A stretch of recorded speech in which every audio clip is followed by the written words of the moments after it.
आज अंतर्राष्ट्रीय महिला दिवस पूरा विश्व, पूरा देश, दिल्ली, हर राज्य मना रहा है। सरकारें महिलाओं को सम्मानित कर रही हैं, हम उसका स्वागत करते हैं, पर उन्हीं सरकारों में, उन्हीं राज्यों में हमारी नाबालिग बेटियों को नोचा भी जा रहा है। जब हम जश्न मनाते हैं तो आप सोचिए, वो जो मां, बहन, बेटियां अन्याय, अत्याचार, जुल्म की शिकार हैं, घर में बैठी अगर इन जश्न की तस्वीरों को देख रही होंगी तो मुझे ये महसूस होता है कि कहीं हम उनके जख्मों पर मलहम लगाने की बजाय नमक तो नहीं छिड़क रहे हैं। इसलिए अगर वो भी बहनें, हमारी मां, बहन, बेटियां कहीं पे भी हमें देख और सुन रही होंगी तो कम से कम उनका जिक्र करके यहां पर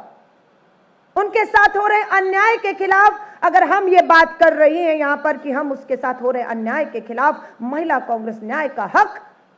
मिलने तक खड़ी है, तो मुझे जरूर भरोसा है कि इस जश्न में भी उसके जख्मों पर उसे मलहम लगाने का काम हम यहां से कर रही होंगी, अगर वो हमें सुन रही होंगी तो।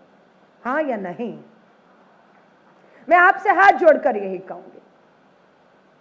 प्रियंका गांधी जी देश के इतिहास में कभी नहीं हुआ लड़ाई लड़ते रहे कि महिलाओं को भागीदारी दो, लेकिन प्रियंका गांधी जी महासचिव और उत्तर प्रदेश जैसा सबसे कठिन, सबसे बड़ा राज्य उन्होंने चुना।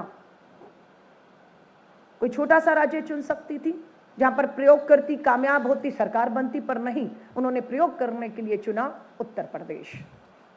और उस प्रयोग में आधी आबादी को जो हाशिए पे थी उसे केंद्र में ले आई और पार्टी पहली पार्टी बनी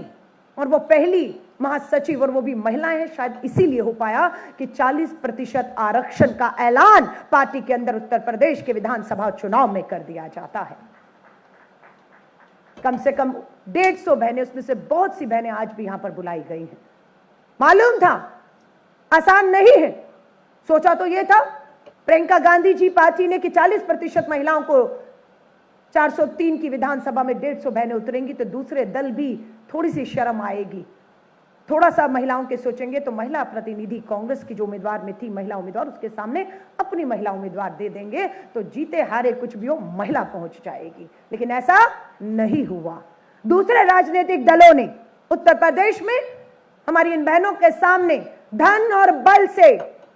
जितने भी माफिया हो सकते हैं, जो उनका चरित्र हनन, उन पे हमले कर सकते, उन्हें हताश निराश करके